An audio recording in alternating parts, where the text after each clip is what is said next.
ராவணா பயங்கரமான தியானம் பண்ணி பயங்கரமான உலகம் காணாத எந்த அசுரனுக்கும் கிடைக்காத சக்தியை பெற்று பயங்கரமான ஒரு சக்திமானா பலசாலியாக ஆயிட்டோன்னே ராவணாவோட அண்ணா குபீரன். நம்ம தான் இவ்வளோ பெரிய சக்தி கிடச்சிருச்ச. அண்ணா குபீரன், காசுக்கே அதிபதி. அவருக்கு போயிட்டு பாடி கார்டாக இருக்கும் அப்படின்ட்டு இலங்கைக்கு போனாராம். போனோடனே ஒரு பிரேதத்தை எடுத்து போயிட்டு இருக்காங்க. ஒரு ஆள் இறந்துட்டார். ஸோ அந்த பிரேதத்தை எடுத்து போயிருக்கிட்ட கேட்குறாரு, இவர் எப்படி இறந்தாருன்ட்டு. இல்லை பசி பட்டினி அதனால் அவர் இறந்துட்டாருன்ட்டு. ஒரு டூரிஸ்டாராம். காசிக்கே கடவுள் எங்கள் அண்ணன் குபீரன். அவரோட நாட்டில் எப்படி பசி பட்டினியில் இறக்க முடியும் அப்படின்ட்டு போயிட்டு குபீரனை கேட்டிருக்காரு.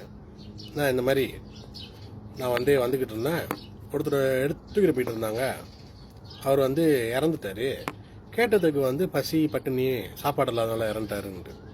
அப்போ குபீரன் சொன்னாரா, ஆமாவா, அதுக்கு நான் என்ன செய்யறதுன்ட்டு. நீ இங்கே இருக்க குபீரன், நீங்கள் இங்கே இருக்கீங்க, இப்போ உங்கள்கிட்ட தான் அவ்வளோ காசு இருக்க, கொடுக்க வேண்டியதானே, ஏன் கொடுக்காம வச்சுருக்கீங்கன்ட்டு. அப்போ குபீரன் சொன்னாரா, எல்லாத்துக்கிட்டையும் காசு இருந்துச்சுன்னா அந்த காசோட வேல்யூ இறங்கிடும். இப்போ நீங்கள் ஒரு பாஸ் வச்சுங்களேன், உங்களுக்கு 10 மில்லியன் இருக்குது, உங்ககிட்ட ஒரு 10 பேர் வேலை செய்கிறாங்க. நீங்கள் ஆளுக்கு ஒரு மில்லியன் கொடுத்தீங்கன்னா மறுநாள் அவங்கெல்லாம் உங்கள்கிட்ட வேலை செய்வாங்களா? யாருமே வேலை செய்ய மாட்டாங்க. அவங்க இடத்துக்கு போயிடுவாங்க. வேலை செய்யணுன்ட்டு அவங்களுக்கு அவசியமும் இல்லை, தேவையும் இல்லை. ஏன் அந்த அவசியம் தேவை வருதுன்னா அந்த காசுக்காக தான். ஸோ இந்த மாதிரி ஒரு லாஜிக்கை வச்சு அவர் சொல்லுவாரா, ராவணா கடுப்பாயிடுவாரா, நீங்கள் இருக்கிற தகுதியே இல்லை, எல்லா காசையும் பிடுங்கி அவர் விமானத்தையும் பிடுங்கி குபேரனை இலங்கையிலேருந்து விரட்டி அடிச்சுடுவாராம்.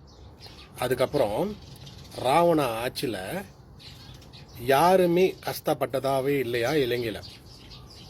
சோல்ஜர்ஸ்க்கு மொத தலை கவசம் அந்த ஹெல்மெட் கொடுத்ததே ராவணா தானா.